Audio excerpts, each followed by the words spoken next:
پی T آئی نے کل supreme court کے ساتھ اظہار یکجہتی کا اعلان کر دیا ہے۔ Vice chairman P T I Shah Mahmood Qureshi نے کراچی میں پریس کانفرنس کے دوران کہا کہ جس آئین پر پیپلز پارٹی فخر کرتی تھی اس پر ضرب لگانے جا رہی ہے۔ آئینی ترمیم کے بغیر سپریم کورٹ کے اختیارات محدود نہیں کیے جا سکتے۔ ہر راستہ اڈاپٹ کیا گیا ہے الیکشنز میں تاخیری حربے استعمال کرنے کا۔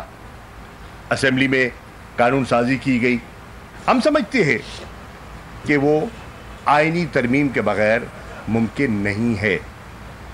آئینی ترمیم کے ذریعے آپ سپریم کورٹ کے اختیارات محدود شاید کر سکو، لیکن آئینی ترمیم کے بغیر یہ ممکن نہیں ہے۔ تحریک انصاف کے چیئرمین عمران خان صاحب نے فیصلہ کیا ہے کہ تحریک انصاف آئین کے ساتھ کھڑی ہوگی، آئین کا دفاع کرے گی۔ کل ہم عدالت بھی جائیں گے اور چیف جسٹس صاحب کے ساتھ اور سپریم کورٹ کے ساتھ اظہار یکجہتی کریں گے۔